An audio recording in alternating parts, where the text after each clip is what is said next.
Hello, hello, hello. My name is Robert. I am the recovery guy, and you have entered into The Fix.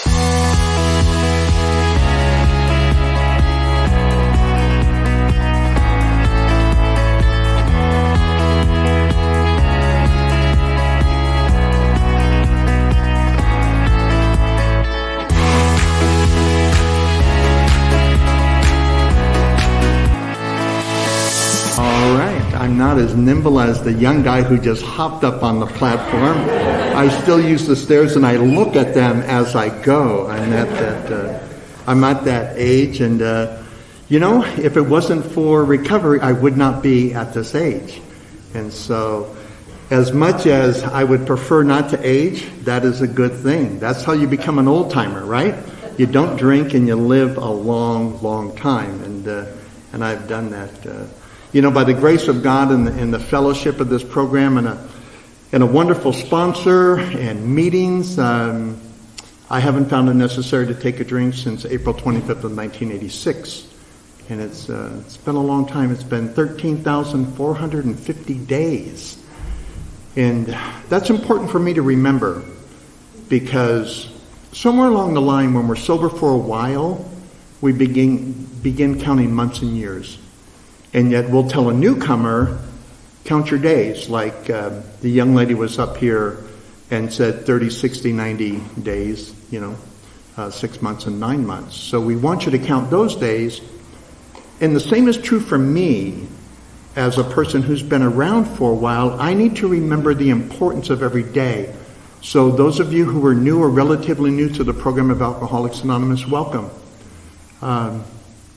It says, with all the earnestness at our command, we beg of you to be fearless and thorough from the very start. And you know why we beg you? I don't need you to stay sober so I stay sober. Any more than I need you to accept my amends in step 9 for that amends to be complete.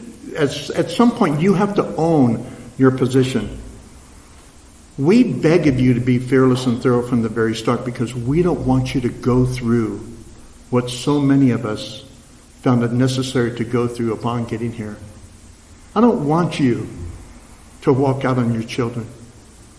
I don't want you to go through 2 wives who are wonderful women.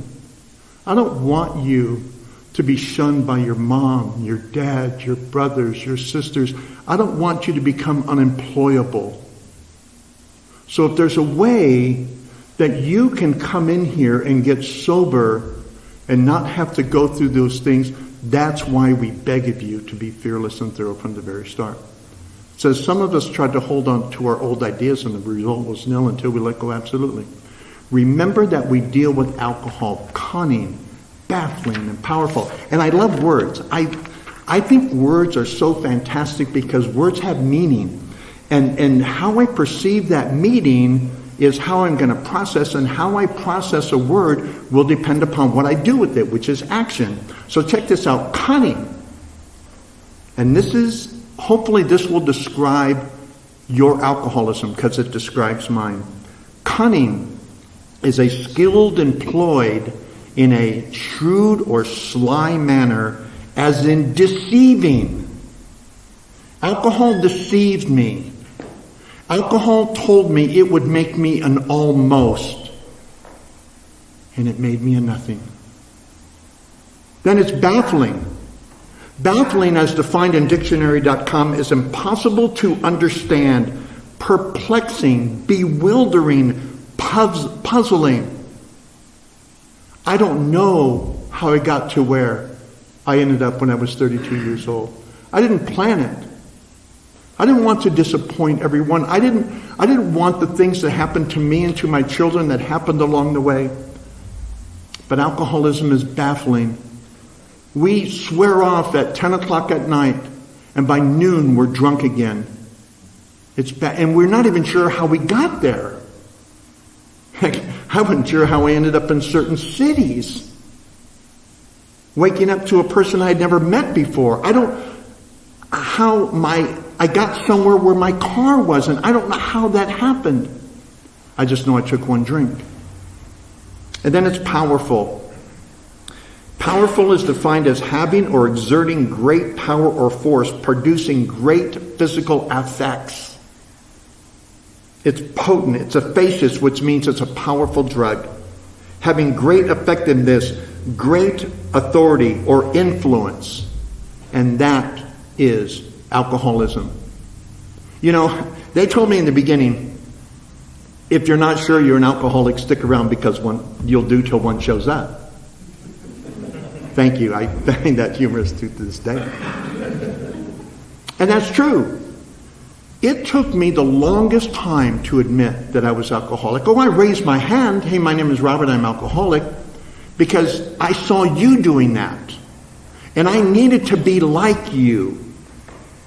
Because I needed to find a place where I would finally feel comfortable. And I knew I couldn't drink and use anymore. I remember waking up on February 9th of 1986 after I realized that Gamblers Anonymous didn't work. Right? It doesn't work until you work it. So I end up, and I'm standing in front of my mirror. And some voices we would hear, maybe you can relate to this. Some voices were real and some were imagined. But the most damaging one were the imagined voices. Where everyone was in my head saying, Bobby, Bobby, Bobby, what are you doing?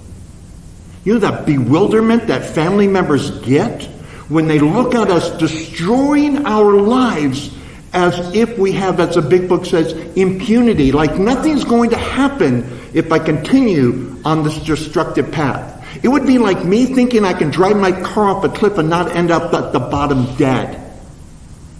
But we live that way, as if there's no end of the road. And I remember standing in front of the mirror, and in the past I would hear these voices that would say, Bobby, Bobby, Bobby, what are you doing? And this particular morning on February 9th of 1986, there were no voices. I stood in the mirror. Nietzsche says, when you stare into the abyss, it stares back. And boy, it stared back. And for the first time in my life, I saw myself dead. I was 32 years old. Nobody wants to die when they're 32. Heck, I'm 69 and I don't want to die. But I was trapped in a progressive illness, and I had no way to get out. And by God's intervention, God had been intervening in my life for the longest time. I just didn't recognize it was God. It was only by God's mercy that I had been alive through all the things that we do, all the places we go, all the people we're with, that we're even in this room tonight. Because the reality is, alcohol kills scores more people that are represented in this room this evening. Alcoholism is a terminal illness. Did you know that alcoholism is one of the only diseases known to man that will tell you you don't have it? We call that denial. So I'm standing in front of the mirror. I don't have a place to live. My mom and dad didn't even know I was there overnight. I had no money because I'd gotten fired from my job. And I was standing in front of the mirror and I realized I was going to die. And back in these days, back in 1986, we had these things called Yellow Pages, and you actually, it was a physical book. Google probably wasn't invented yet. And I remember looking in the Yellow Pages under alcoholism. Now, mind you, I was brought up in Southern California, 3rd and Hill, if you're familiar with Los Angeles, right 5 blocks from Skid Row, lived on Bunker Hill, Angel's Flight going up and down the hill. That was my neighborhood. And 7th Street and 5th Street and Skid Row, 5th and Crocker and all those areas, 7th and Alameda, that was my old playground. So I knew what an alcoholic looked like. They pushed a shopping cart, they had nowhere to live, and they drank cheap wine. Well, I hadn't had a shopping cart yet. I was on my way to homeless, and I liked scotch and beer. Wine was never good. So in my mind, I didn't fit that category. But in my heart, in my loneliness and my despair, that seemed logical to me, to look under alcoholism. And I started calling treatment centers. And finally, once they realized I didn't have any money, didn't have a job, didn't have insurance, it was, have a nice day, have a nice day, have a nice day. And I finally came across the Nevada Treatment Center over on Martin Luther King Boulevard in Las Vegas. And they said to me, if you can come up with $50 and you can be here in 1 hour, we'll talk to you. And I thought, boy, do they know me. right? I got to go ask for $50, and if I can get somewhere in $50, I must be serious, right? In an hour. So I called my dad, who had been sober for 7 years at the time. I said, Dad, I need help. And this place told me that if I can get there in an hour with $50. And I don't think I'd ever seen my dad move more quickly. And he got there, and he dropped me off at the Nevada Treatment Center, and that was the beginning of my recovery journey. I would relapse after 71 days because I thought I could find an easier, softer way, but we could not. And I stayed out for 5 days trying to recapture that feeling of being what I call an almost. You know, when you come from nothing and you are nothing and you're always going to be a nothing, being an almost is really the top of the world, isn't it? And that's what I tried to find. I tried to find that place where I could not hurt anymore and still be alive, almost like an anesthesiologist. Just trying to apply enough medication so I wouldn't have to feel with involuntary muscle reaction, but I was right above vital signs where I wouldn't have to die.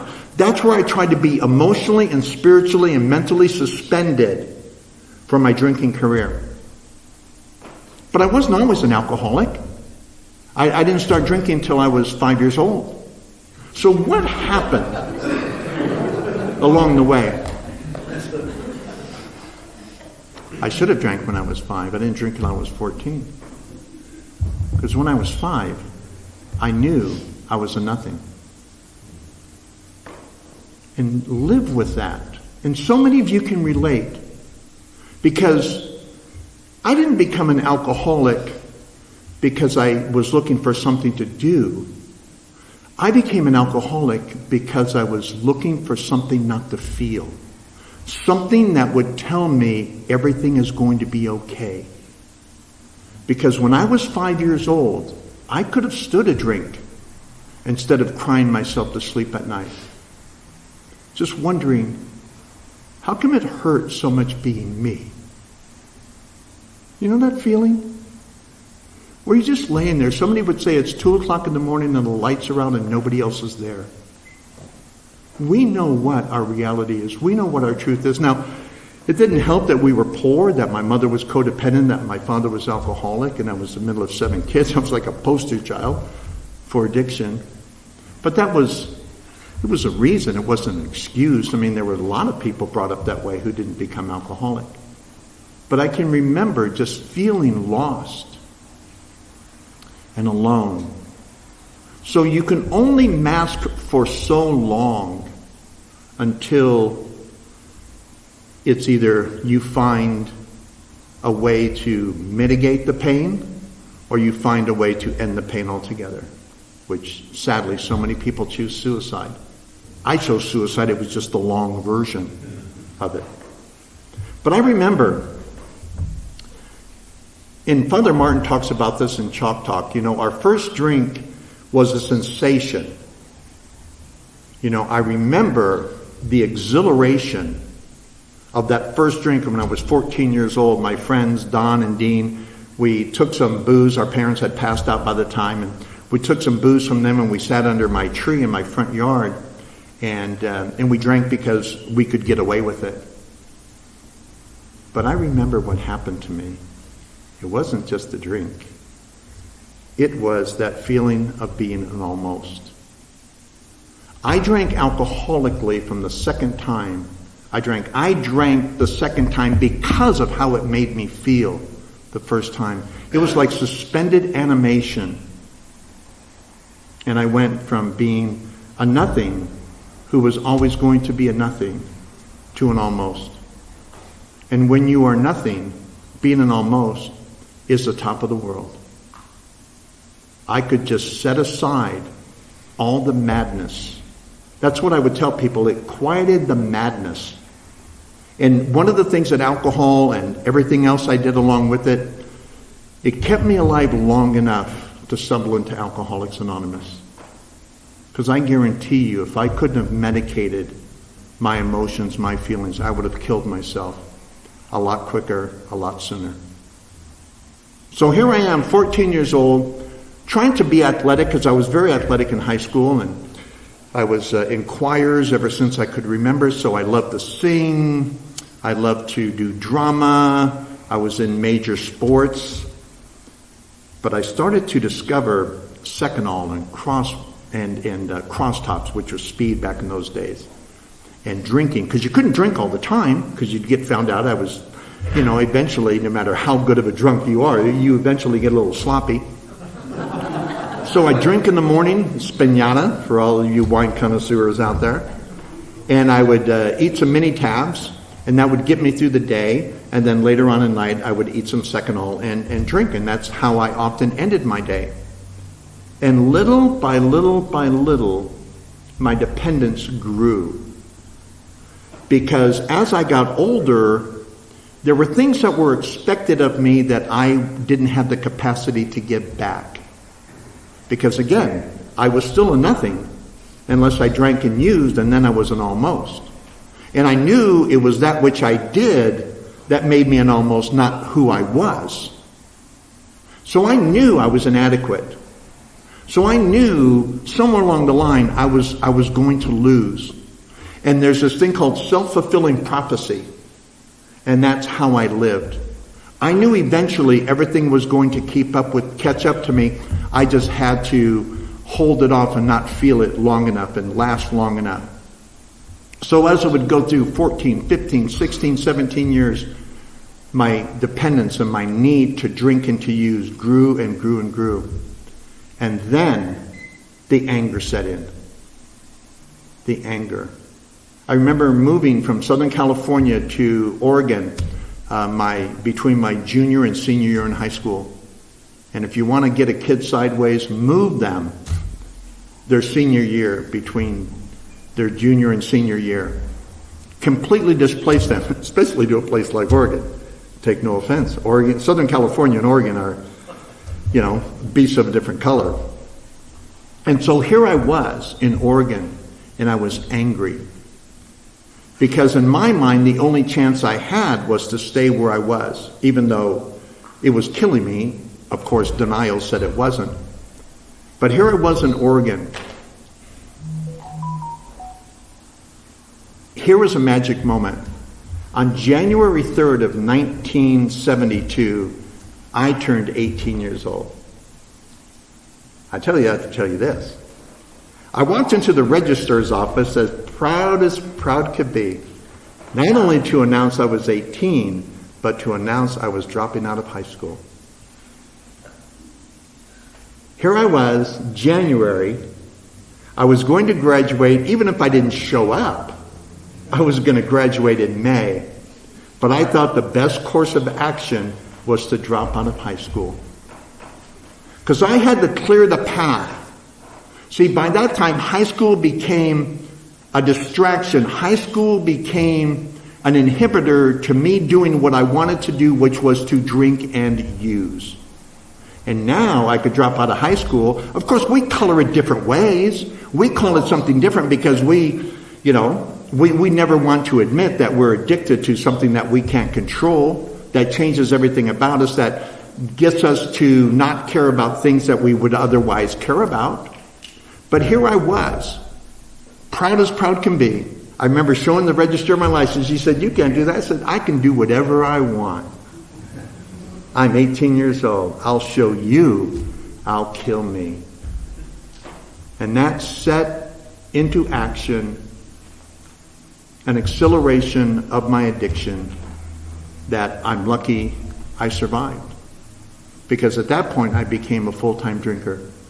It wasn't whether or not I was going to drink. It was matter how much I was going to drink. But alcohol could only do so much. I could only drink so much for so long, and then I would pass out, and then I would wake up. And if you know much about remorse, waking up is not fun.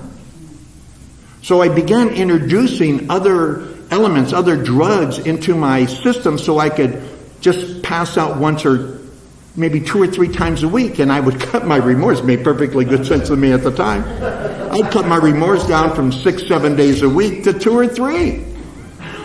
If I didn't have to feel like a failure 6 days a week, I could only feel like a failure twice a week. Sign me up. because that's the road I want to take, because I knew that I was disappointing everyone around me. I still had aspirations. I still hoped I would be something different to someone. So I started changing old playgrounds and old playmates. I started getting into relationships. Later I would find out they would be hostages to my demise and resentment. But I started going different places thinking, this time it's going to be different. This place is going to be different. This person is going to be different. And you know, they weren't. Maybe they were different for a minute, but when the real me showed up, everything was the same. Because again, I couldn't stay drunk or high long enough to permanently dispel the notion that I came from nothing, I was a nothing, and I was always going to be a nothing. And as I would go through job and relationships and situations with my family, I was so uncomfortable with my family that I wouldn't want them to know how much I drank. It turned out they knew. I was in denial, they weren't. I would have to get drunk and high before I went over to their place because I would not want them to see how much I drank and used. So I would have to go lit up. And I remember doing that, and little by little, family members stopped talking to me. To the point where family members wouldn't even speak to me. I had brothers and sisters who would screen my calls until I was a year sober. Because they were so tired of hearing, this time it's going to be different. I really mean it this time. I promise I won't do this again. I promise I won't do that again. But finally, when I went into the rooms of Alcoholics Anonymous on February 9th of 1986, I began to be introduced to a group of people who were so much like me. You know, I'd never known anyone who was like me. I was always different. I was always afraid. But I couldn't tell you because I was too concerned with how you would feel about me. But I walked into this room and I remember, I was telling Laura the other day that I didn't even understand the fellowship of Alcoholics Anonymous, you know, and the preamble, it says Alcoholics Anonymous is a fellowship of men and women who share their experience, strength, and hope with each other that we might solve our common problem and to help other alcoholics to achieve sobriety, to help alcoholics achieve sobriety. And I'd never experienced fellowship before. But I remember there was this guy named Doc Irv. He would come in the morning, he would check our vitals and detox, and then he would come back in the evening, make sure we eat and check everything again, and he would be gone. I used to thought, what a wonderful person that is, right? And then I saw him in the rooms of Alcoholics Anonymous, and I thought, hey, that's that doctor over at the Nevada Treatment Center. You know, what's he about? Oh, he's a member of AA. And that's what he does in his service back. See, I didn't know what I was suffering from. I thought I had an obsessive compulsive disorder as I was diagnosed by the Nevada Psychiatric Center back in 1982. The psychiatrist said I had obsessive compulsive disorder with alcoholism, and the prognosis was I would never get better. So he just sort of confirmed what I knew. You know what I knew? I would never get better. There was no hope for a person who was hopeless. There was no solution for a person who was as broken as I was. Until, like I say, I went into the rooms of Alcoholics Anonymous. And I met you for the very first time. And I love what Bill talks about in his story about discovering a power greater than himself. And I'm paraphrasing here. You know, Bill says that he stood in the icy mountain of intellectual self, something to that degree. And he said he stood in the sunlight at last. And that's what going into the rooms of Alcoholics Anonymous was to me. I was with a group of people for the first time in my life who actually understood me, who actually knew what I was feeling. They were almost just like me. They were people who were broken with little to no hope of ever being put back together again. You know, they were people that Bill Wilson, co-founder of AA, would say were just once as hopeless as Bill. And I began to understand some things. But I only understood them to a degree.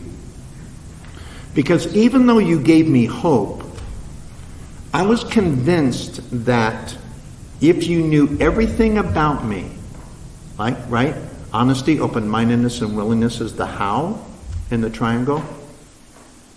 Rarely have we seen a person fail who has thoroughly followed our path. Those who do not recover are people who cannot or will not completely give themselves to this simple program. They're such an unfortunate, right? It goes on. And that was me. I wanted to find that measurement of honesty where you would think I was telling you everything about me, but I knew I wasn't being honest. Because I couldn't be. You know, we're pretty despicable people. We do some pretty terrible things. I mean, who walks out on their children as they're crying at the door saying, "Daddy, don't leave"? And we literally move them out of the way because we're convinced they're going to be better off without us. Who does that? Who's an adulterer on a wonderful wife? Who steals from their mom's purse? Who does the things that we do? And yet, hey, let me tell you who I am. I don't think so. Because I was convinced that if you knew who I was, I'd be the first person in the history of Alcoholics Anonymous that you would ask not to come back. I knew it. So I didn't tell you. So I treated the program of Alcoholics Anonymous like we would treat Chuck-A-Rama or Sizzler. We go into this buffet. I want some of this, I want some of that. I don't want any of that. No, I'll have a little of that. And, you know, we bargain with the steps. As if, you know, I want you to know right now, most of you aren't nearly as smart as me, so half measures could avail me something. That's what I thought. If I could just get you to believe enough of who I was, because I believed everything you said, but there were things that you weren't sharing with me because you weren't being told the truth. It would be like me going to Dr. Jones, who's my physician, and telling him partial history of an ailment I have with my arm. How successful do you think my doctor is going to be prescribing, a prescription for me that's going to get me well? Pretty much zero. And you didn't stand a chance either. And so I tell people all the time, I said, that mentality worked right up until I got drunk. And if you're new or relatively new, I beg of you to be fearless and thorough from the very start. I don't want you to take as long with understanding the steps. Today I am a recovered alcoholic. I've recovered from a seemingly hopeless state of mind and body. And if you have a problem with that, just read the big book. And if you don't know where that is, let me know and I'll be more than happy to show you at the end of the meeting. But it wasn't always that way. Because I could not do the steps until I was completely honest with you. And I remember the first time, not the day, but I remember how it felt, and maybe you do as well.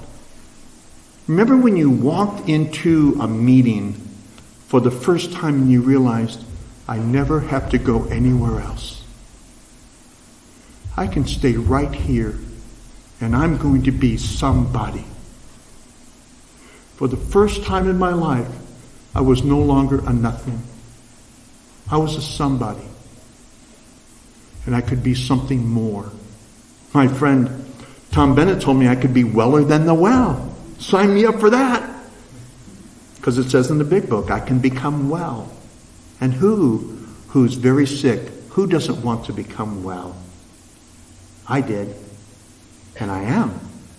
I will become hopefully weller tomorrow and the next day. But as my sponsor, Slow Will, would say, I'm a happy, grateful, recovered alcoholic. I remember the first time I heard that, I thought, oh, this arrogance in this guy is unbelievable. How dare you be happy, grateful, recovered? And I went up to him after the meeting. I said, how can you say that? And he said, here, let me open up the pages, the first 164 pages to you, and I'll show you exactly. Either you believe this big book or you don't. If you don't, go try some controlled drinking, get a belly full of your condition, and when you're sweetly reasonable, come back. Or you could admit you are powerless over alcohol and that your life can become unmanageable.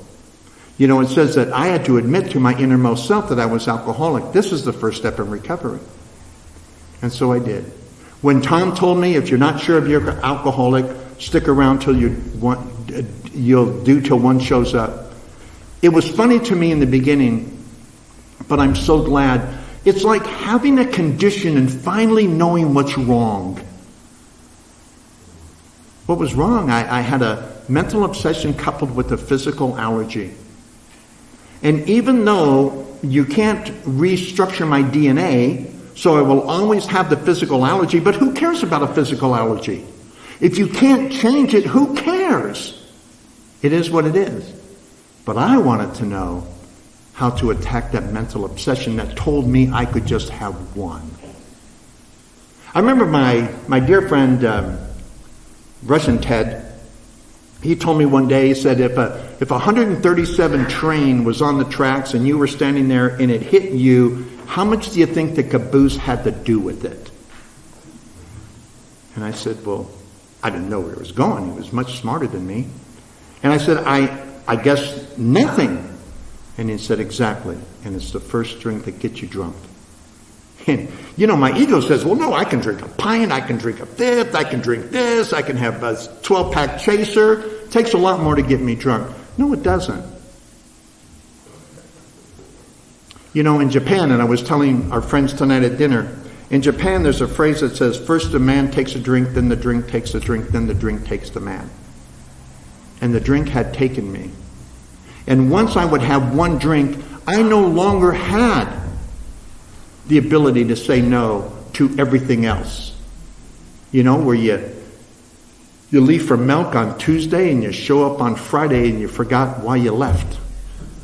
You know, that's how we drink. So I admitted to my innermost self that I was alcoholic. Finally, I knew what was the matter. And what was great about that was, not only did you know what was the matter, but you had a solution. It says on page 17, we have a way out in which we can absolutely agree and join in brotherly harmonious action. This is the great news that this book carries to those who suffer from alcoholism. It says, we are like the passengers on a great liner when moment after rescue from shipwreck, when camaraderie, joyousness, and democracy pervade the vessel from steerage to captain's table. Isn't that poetic? I just love the big book, don't you? It saved my life. I love anything that saved my life. And I hope you do too. So I get involved in AA and I start taking the steps. I get a sponsor. I'm going to 3 meetings a day because at this particular time I was unemployable. And this was after my relapse. And I remember coming back on April 25th, 1986, and by God's divine providence, I met my sponsor, Max, and he was almost waiting for me as if he was. And he never went to the late lunch bunch anyway, but here he was in this meeting room waiting for, it turns out, me. And he didn't even know I was going to show up. But God knew. God was doing for me what I could not do for myself. He was making divine appointments with men who loved me, and they knew what a failure I was. And for the first time in my life, and it's not to say that people didn't love me, because my mom and my dad did, my sisters and brothers did. It's just that I didn't know how to receive it. I didn't know how to process it. I didn't know how to be accountable to reciprocate that because I was worthless in my own mind, in my own spirit. And Max was there, and we went through the third step prayer. He said, get on your knees. We're going to pray. And that was the beginning of my journey to day 13,450. And I started to have an insatiable appetite for the 12 steps and the first 164 pages. A greater appetite for that than I did to drink. And the drink became inconsequential. And as I went through the steps, I was so excited that after step 1, I would be introduced to step 2, where the hopelessness and the futility of all we were doing in step 1 comes to pass, and I realize that I'm powerless and my life is unmanageable. Thank God there's a step 2, where I come to believe that a power greater than myself could restore me to sanity, because I knew I was insane. Sane people don't do what we do. And when I went to that, I was so willing to turn my will and my life over. I didn't want to have anything to do with my life. I had ruined my life. Everything I had ever done to my own accord got me to the rooms of Alcoholics Anonymous, and probably should have gotten me to prison and death. And yet God's mercy prevented that from happening. But it did get me to the rooms of Alcoholics Anonymous. And then I was introduced to step 4.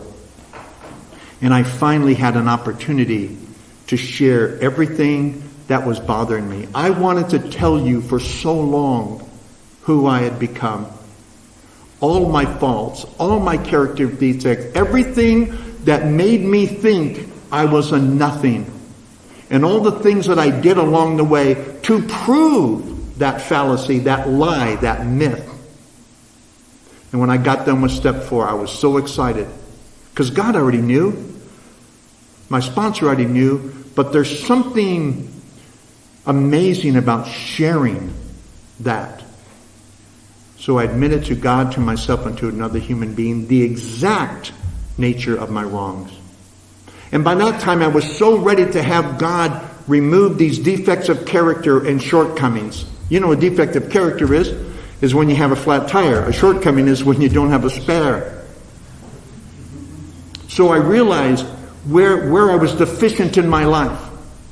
And I understood my need for God, because I could not do for me what He needed to do. And you know, steps 8 and 9 were kind of scary. I made more out of 8 than really. It's kind of like step 4, because all I'm doing is making a list. I'm not even doing anything with it. It's just a list. But I began to realize that my only way back to restoring relationships was to tell you that I'm so sorry. I didn't mean to be that person. I didn't mean to harm you. I didn't mean to walk out on you. I didn't mean to disappoint you. I didn't mean to steal from you. I didn't mean to commit adultery against you. And I had to understand that as I would make those amends, it wasn't about whether or not you received it. It was whether or not I stated it. I said it. I admitted. You know, the steps of Alcoholics Anonymous, the 12 steps, and again, if you're new or relatively new, just jump in. You know, get yourself a big book. Find someone who's willing to be your sponsor and come to meetings. You know, it's great because the formula is so simple, it's never changed. I have a second edition here. Nothing's changed. You can look at the 4th edition. I think a 5th edition is coming out. I'm not sure if I want to see that one. But the first 164 pages haven't changed. Do you know why? Because the plan of recovery has not changed. I am so encouraged that there's a step 10 where I continue to take personal inventory. And when I was wrong, which is often, I promptly admit it. My sponsor, Will, 43 years sobriety, says if you clear away the wreckage of your present, it doesn't become the wreckage of your past. Isn't that brilliant? So I can't wait to do step 10 because I need you to know that I'm sorry. I need Laura to know that I wish I could be a better husband. You know, that's recovery. Laura and I will be married 34 years. She's my 3rd wife. But something about sobriety and relationships kind of goes together, doesn't it? Because now I can have one. I know how to be the person I had always wished I was for my first 2 marriages. What's the difference? I'm sober. That's a nice common denominator. So I take step 10, and when I'm wrong, promptly admit it. And I realize my frailty as a person, and it opens up my need for God. My absolute need for God. So in step 11, I sought through prayer and meditation to improve my conscious contact with God as we understood God. Praying only for the knowledge of His will for us and the power to carry that out. You know, I went from powerless over alcohol and drugs to having power. I always wanted power. I tell people, I had actually a friend message me, and he sent me something, and I would tell him my middle name was Moore. So he actually sent me a package that says Robert Moore Pardon. It's kind of cool. And I heard a guy speaking one time, and he was telling a story, and he said his middle name was Moore. I thought, wow, that's pretty cool. Because when we're out there ripping and running, it's more drugs, more alcohol, more pornography, more gambling, more of everything that's destroying us. My personality type is A, figure that, and my middle name is always going to be More. So if my middle name is always going to be More, then all I need to do is change what More represents, what More is. So I'm excited to jump into step 11 because I want that power to go make a difference in the life of somebody else, that you made a difference in my life. And then I'm in love with step 12. I was telling some folks at dinner tonight, you cannot do the 12 steps of Alcoholics Anonymous without a spiritual awakening. You can't. You know how I know? It says in step 12, having had a spiritual awakening as a result of these steps, we tried to carry this message to alcoholics and to practice these principles in all our affairs. So I have a spiritual awakening, I go help someone else, and I make sure that I'm not a hypocrite, because I have to live what I'm suggesting that you do. Right? Because that's what a hypocrite is. It's the person who's not himself on Sunday. Right? So I need to be consistent. If I tell you that it's one day at a time, and how many days do you have today? And you tell me 29, and you ask me how many days do I have, and I say, well, I have 36 years, 8 months, and 47 days. Well, that doesn't tell me anything. If I tell you to get a sponsor, call your sponsor. When was the last time you called your sponsor? Well, it happened to be on Friday. Oh, you need to go to AA meetings. Well, when was the last time you were in a meeting? Well, I'm in one tonight, but I was in a big book study on Thursday night. When was the last time you read your big book? Well, blah, blah, on and on and on. Because we have to live to be an example. I need to be an example to you as others were an example to me. And I want to dispel a myth for you right here and right now. It is said, maybe you've said it, that the newcomer is the most important person in the room. I'm here to tell you that is not true. Sorry, newcomers. It's not true.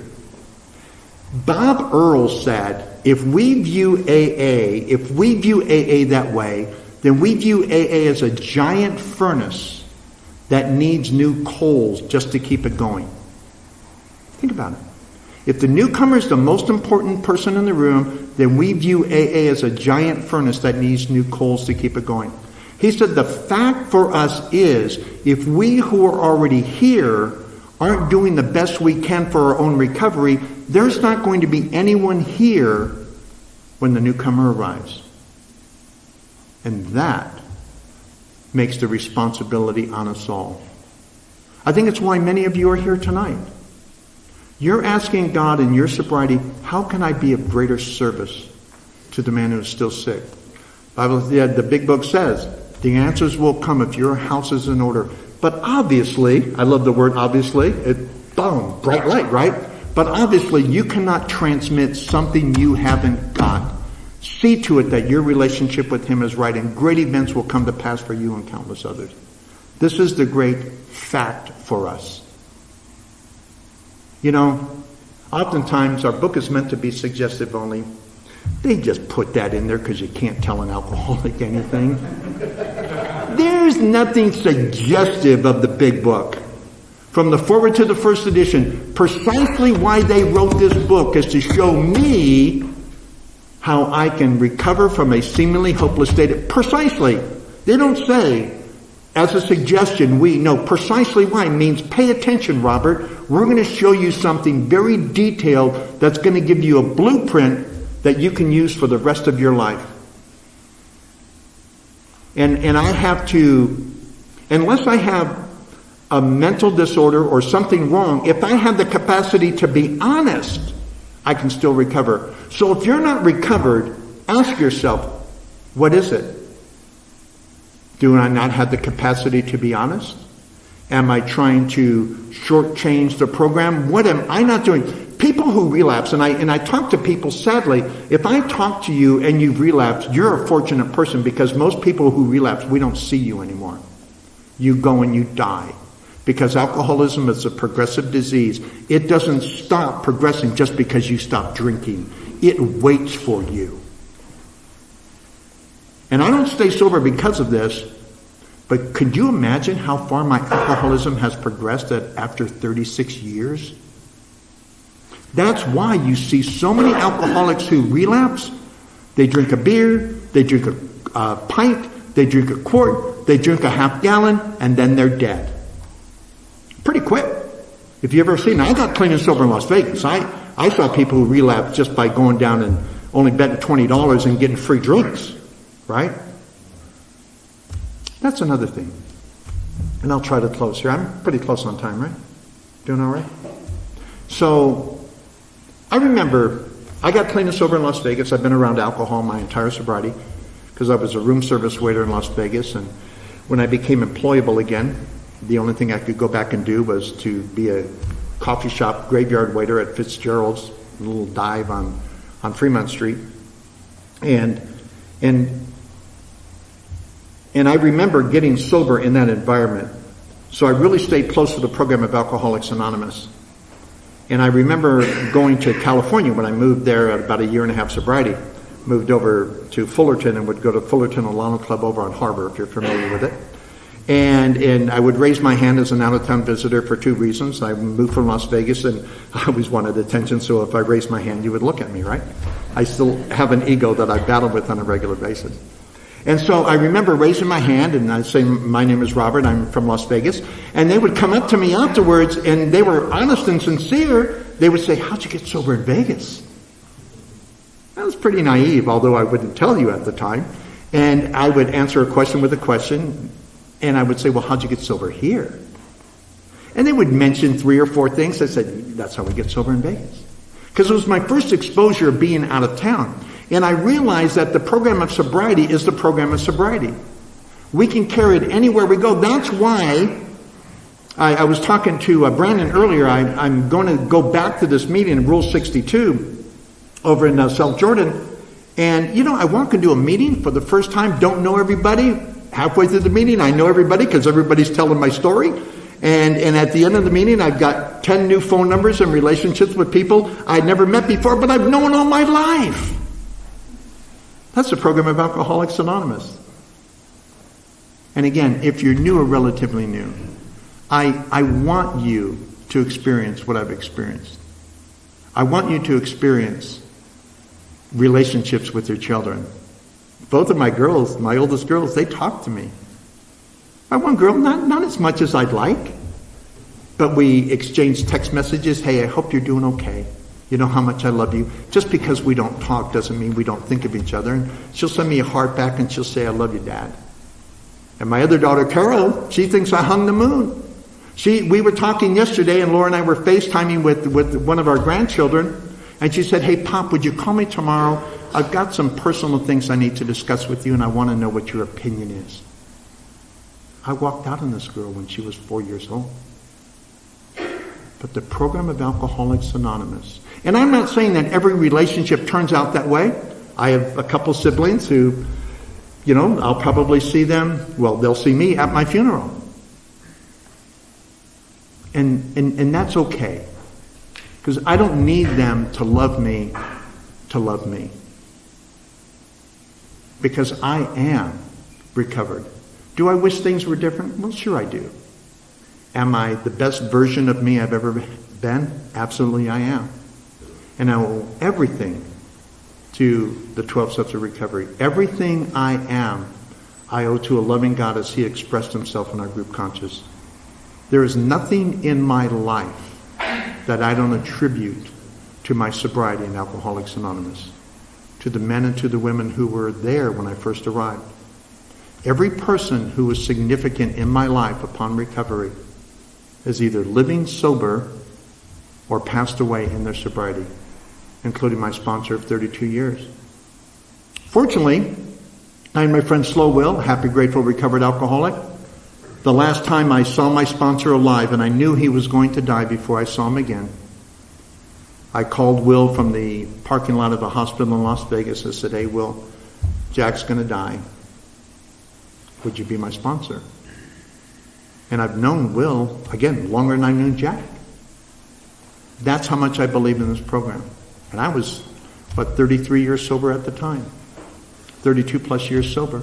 But I felt the need to have a sponsor, someone to talk to. So everything I ask you to do, I do. Because I believe in the program of Alcoholics Anonymous. I believe in the first 164 pages. I believe that Dr. Silkworth knew exactly what he was talking about when he said men and women drink essentially because they like the effect produced by alcohol. Even though it's injurious to us, but we can recover providing we follow a few simple rules. I just want to know what those rules were. And the rules are clean house, trust God, and work with others. Thank you so much. My name is Robert. I'm alcoholic.